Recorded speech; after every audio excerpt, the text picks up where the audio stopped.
Don't tell me that the moon is shining. Show me the glint of light on broken glass.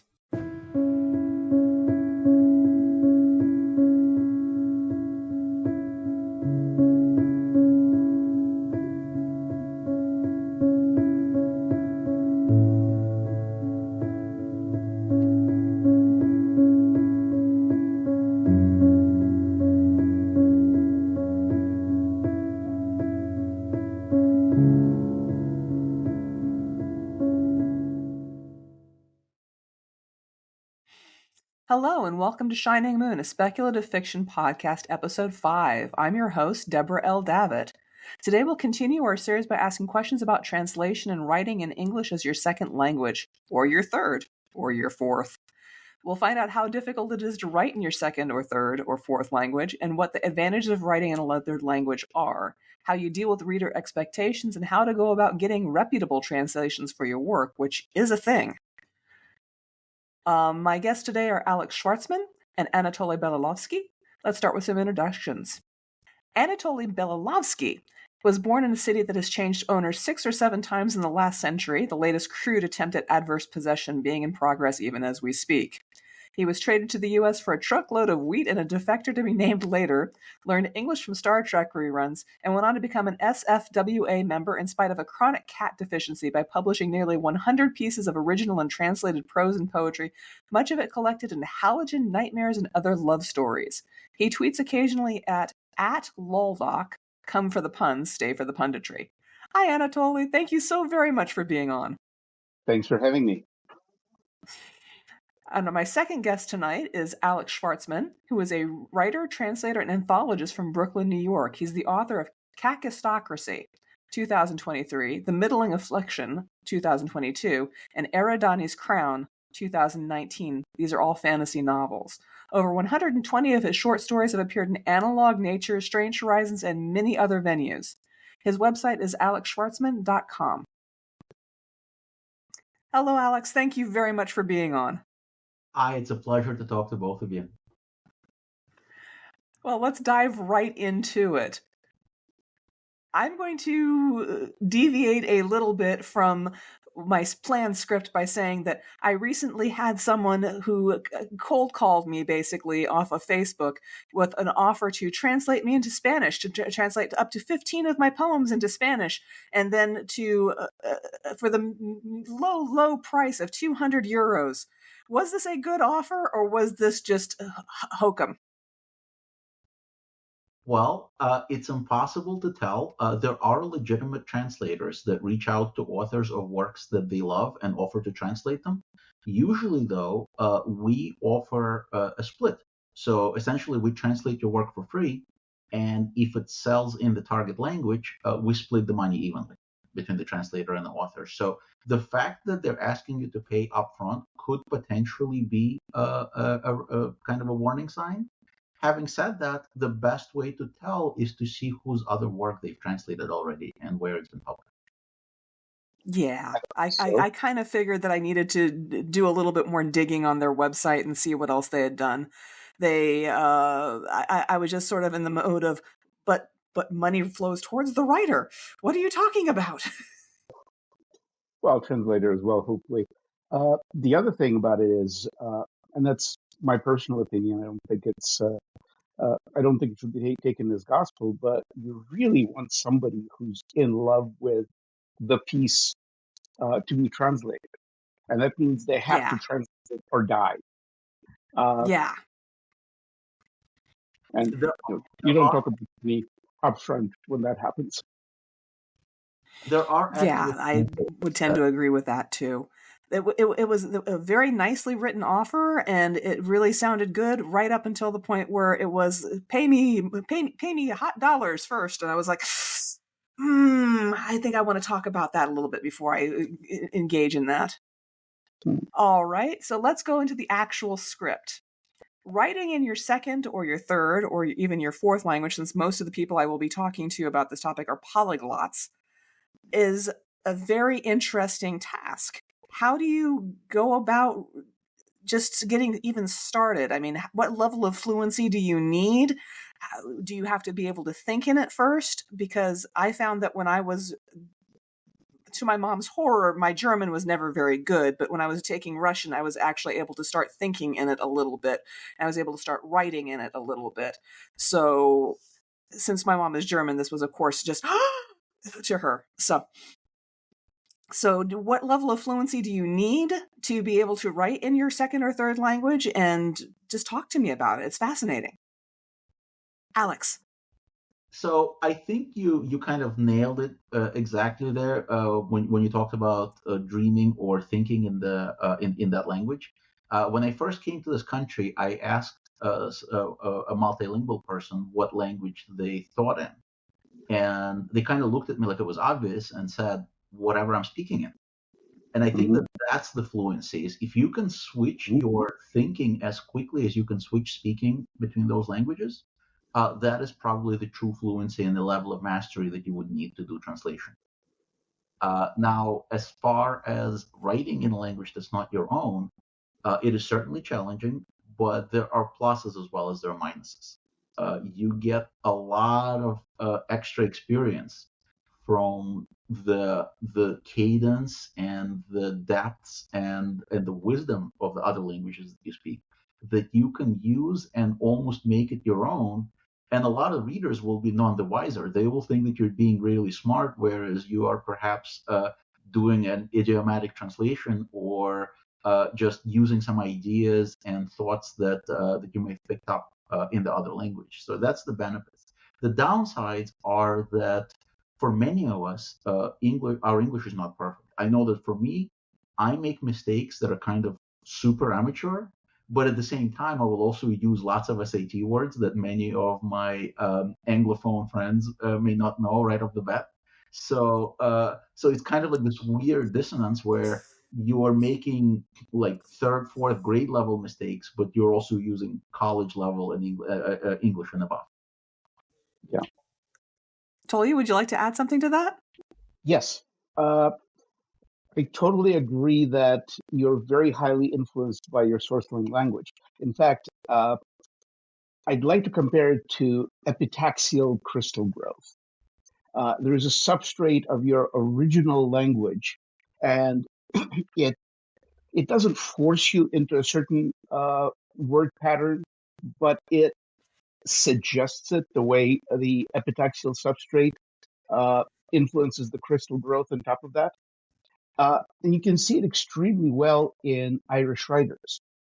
You can almost tell. You can almost tell when a writer has grown up speaking English in Ireland, which itself is influenced by Irish sentence constructions. What is that in the Ada? Uh, also, uh, yes, the word choices can sound a little stilted because you might have been used to certain words in your source language that are in common parlance uh, that aren't as useful here commonly. Mm-hmm. That's actually something that it was something I was going to ask about later, but since you've brought it up, accidentally using cliches that or sayings or things that come out of your native language and just translating them verbatim is something that my mom does, and she's going to kill me for saying this, but she likes to say what the farmer doesn't know, the farmer doesn't eat, or various things out of German that comes straight through. And my husband looks at me when I repeat them and goes, "Why are you so down on farmers exactly? The farmers are good people. We wouldn't eat without them. Why are you so down?" I'm like, because I've heard this my whole life. What are you talking about? So are there any examples of where you have just done a lateral translation of something that and you just expected it to just come across beautifully and perfectly, and then you realize, oh wait a second, that's not a saying in this language? Or I'll again pick on Alex since he's right here on my screen. So do you have any good examples of this?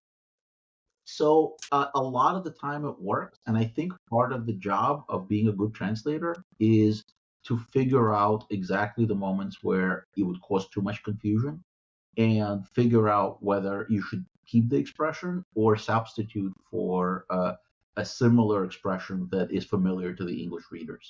But I should also say that this is exactly how some of these expressions come into common use.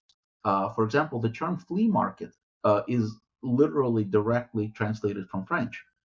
And if you think about it, flea and market doesn't really mean anything, right? The market of fleas, but it's become to mean in English what it means in French now because it's common enough. More recently, there's I believe it's a Polish or a Czech expression, not my monkeys, not my circus. I've That heard that one, yes. that has become a lot more common in English news recently. But that is a direct translation of of a sort of a European, I believe, Polish expression. So there's a lot of times where you have to kind of play it off. So I'm not thinking, I'm kind of cheating. I'm not answering your question directly because I'm not thinking of a specific example from my personal use where it failed utterly, because if it was going to fail, I would have deleted it and just used a more Yeah. common expression. But I think that these are the kind of things that we think about, and this is how words come, cross borders. And it doesn't just work into English; it works that way into other languages as well. Russian has adopted probably a much greater percentage of its words than even English. Anatolia, would you like to add something to that at this point? Yeah, one of my favorite expressions from my childhood is "Who's going to clean your room, Pushkin?"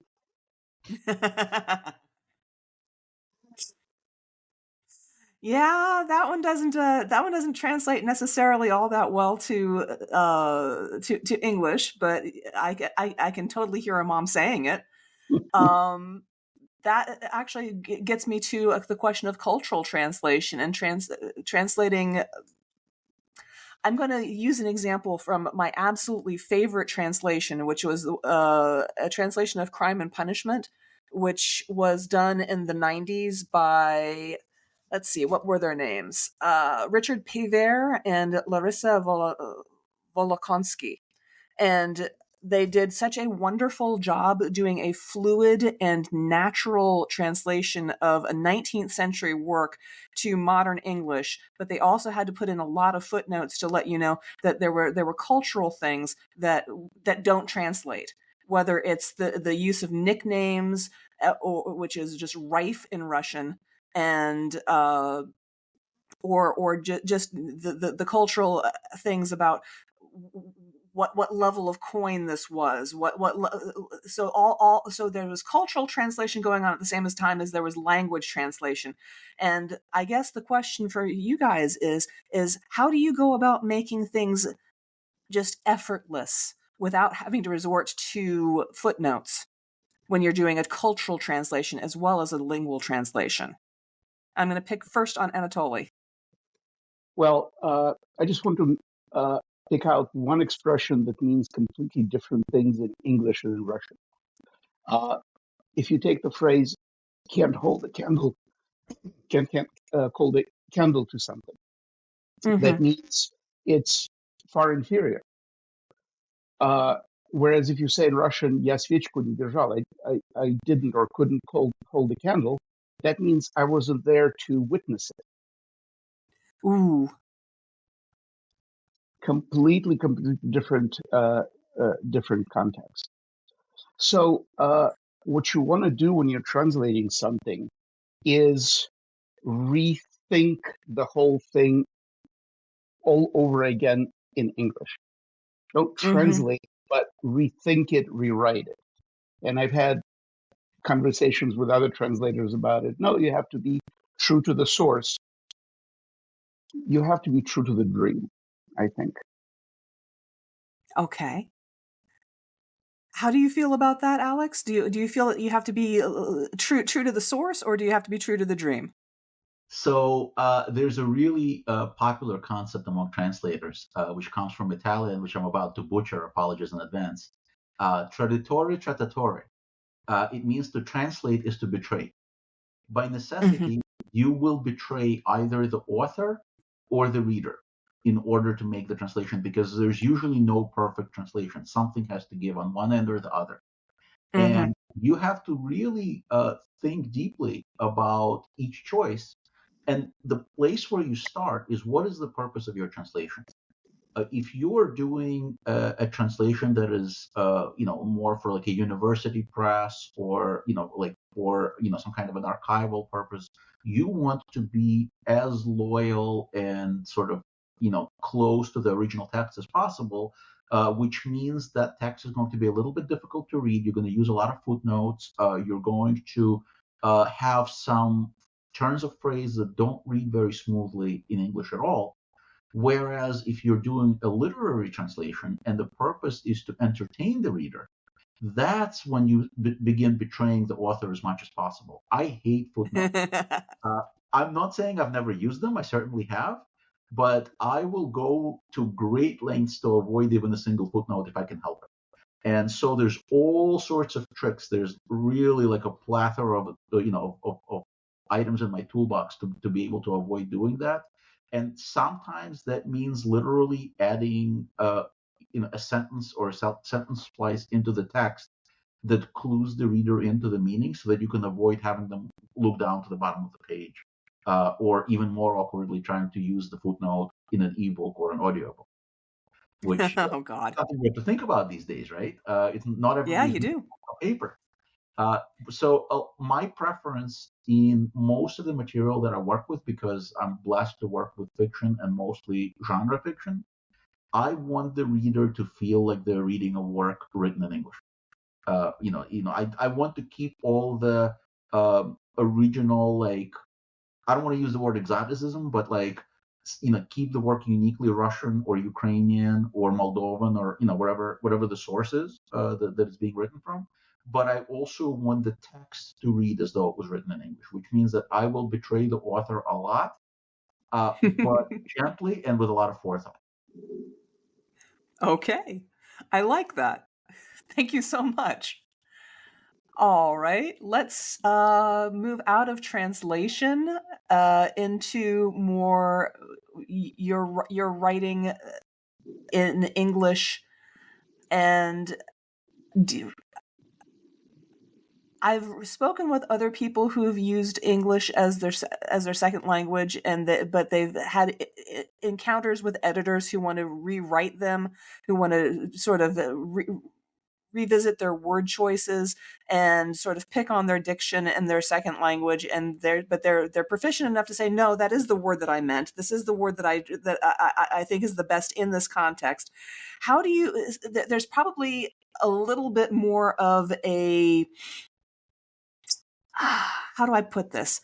A little bit more of a shove that you have to give editors to get them to realize that, no, this is the word that I meant. Or do you have this kind of problem? Anatoly, do you find that you have to give editors a little bit of a gentle kick? Or have you had this problem at all? Very rarely.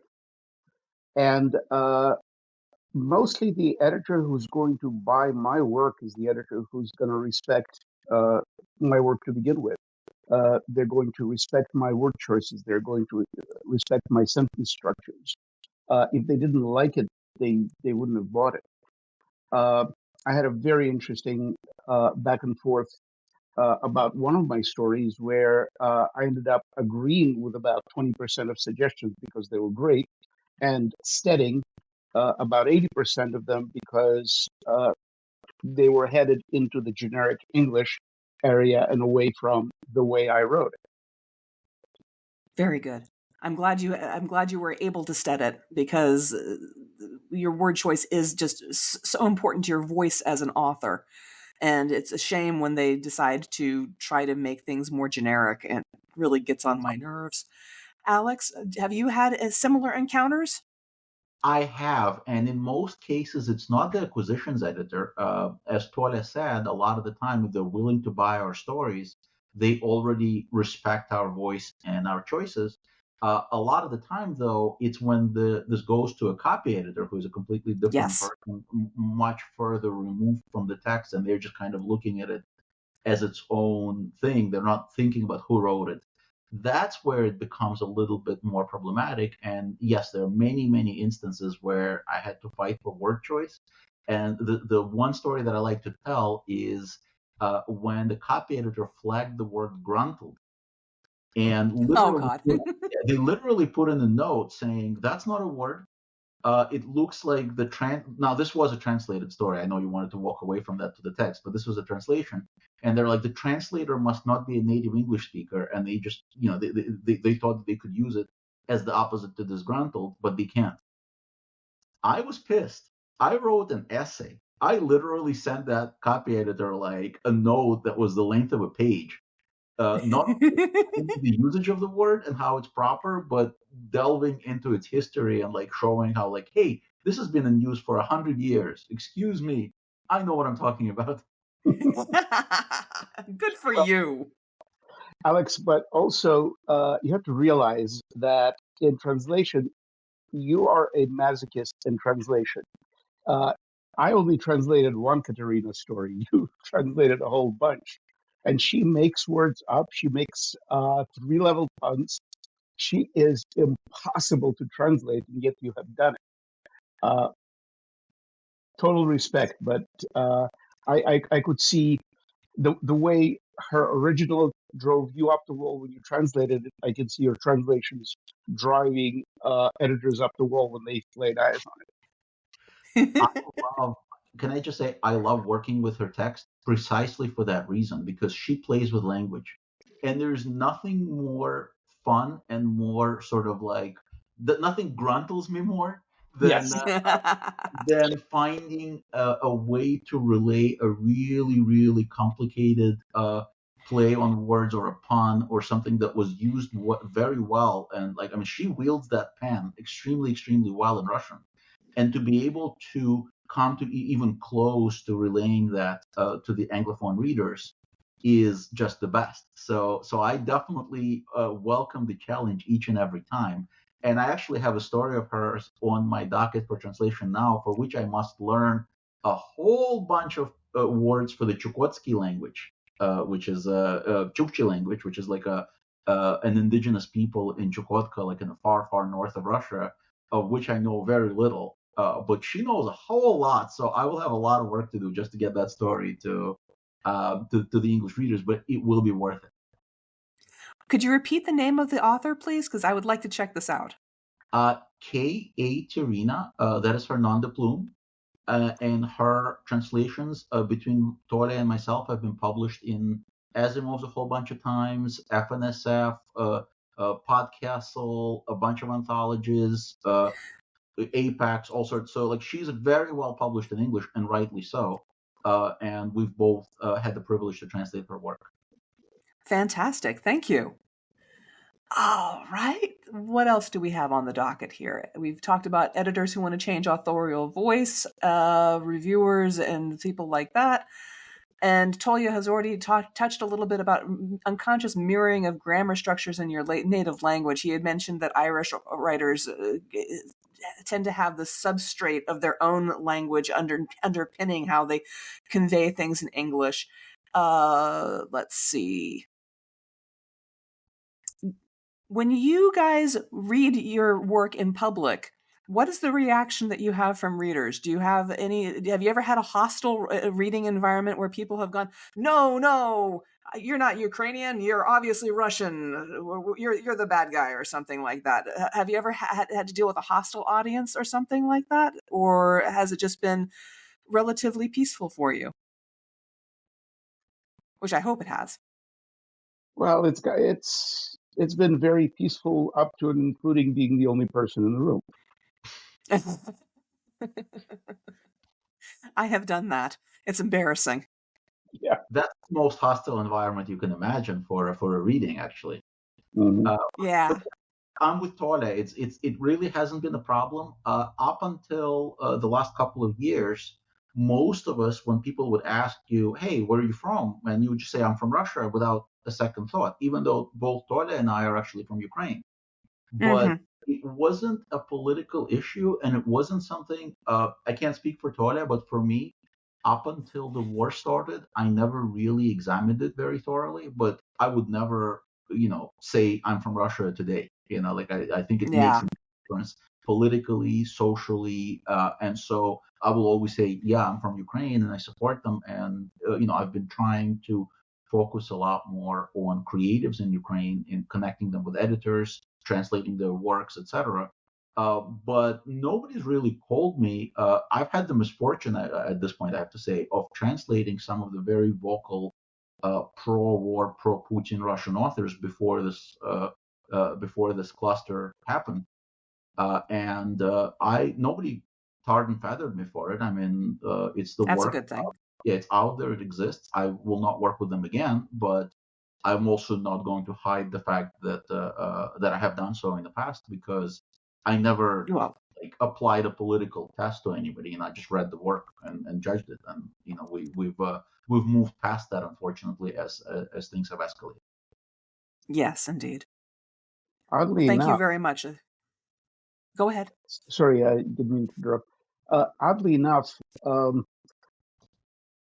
I bounced off a whole bunch of those people even before the war for completely different reasons. People who tend to support the imperial flag, as it were, the Russian Empire flag, uh, tend to have other problems. They tend to be violently xenophobic, uh, or subtly so, which to me makes no difference. There were problems in the text itself that I just bounced off and said, no, I'm not translating that.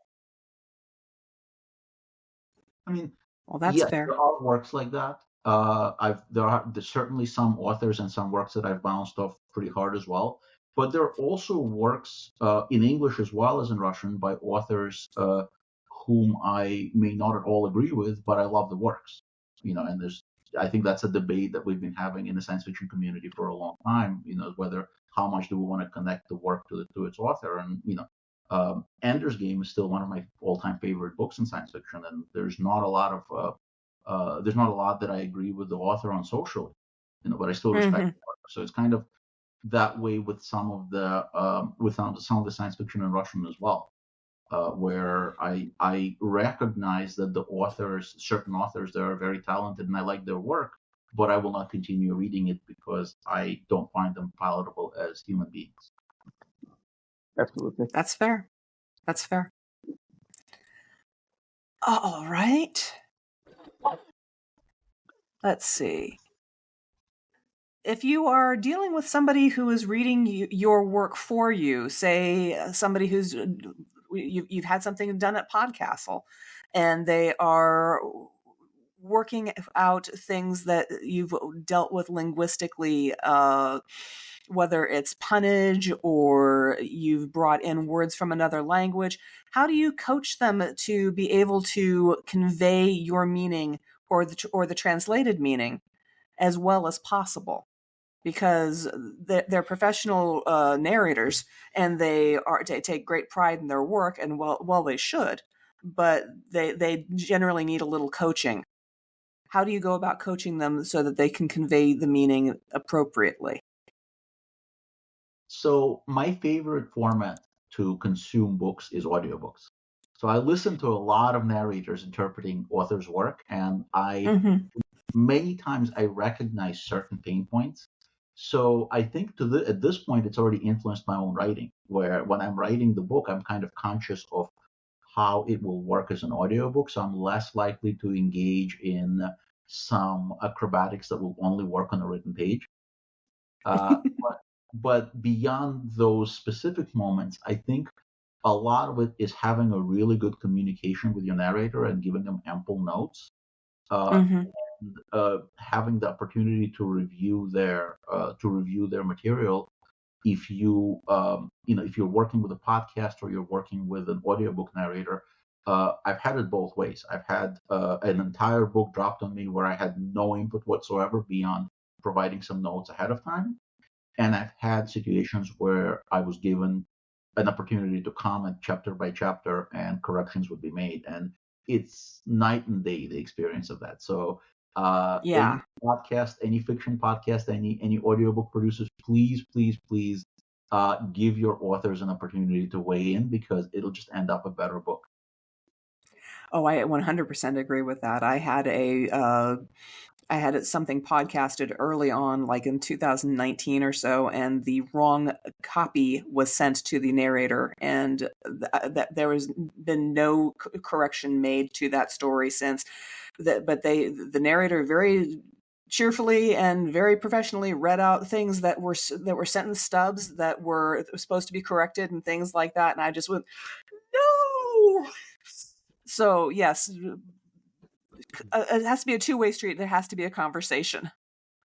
Tolia, what is your experience with Well, with audiobooks? I think the funniest / cringiest thing that ever happened with a story of mine, it had the word Luftwaffe in it. It was pronounced as if it rhymed with laugh. Luftwaffe. I'm trying to picture this. Oh God. Oh, that makes me hurt inside. I'm sorry. Yeah. Oh. All right. That brought you to a screeching stop. It did, yes, because that hurt me in my German grammar. Usually my husband pounces on me with deliberately mispronounced words or bad grammar just to watch me cringe, and we like to say that it hurts me in my grammar, but it's an unexpected assault from my other language. So, Yeah. Do either of you have any recent projects that you'd like to talk about? Anything new coming out soon? Well, I have 2 books that are coming out back to back within literally the next 2 to 3 months. Oh wow! I have my next urban fantasy novel, Kakistocracy, which is book 2 in the series. That's coming out in October, and I'm very excited about that. I have it's a very funny book, and we just finished producing the audiobook, which is why I was waxing poetic about that process. It was such a fulfilling and wonderful process to work wonderful. with the narrator. So I'm really excited about that. But also as an editor, I have an anthology called The Digital Estate, which is a bunch of stories by some of the world's best science fiction authors.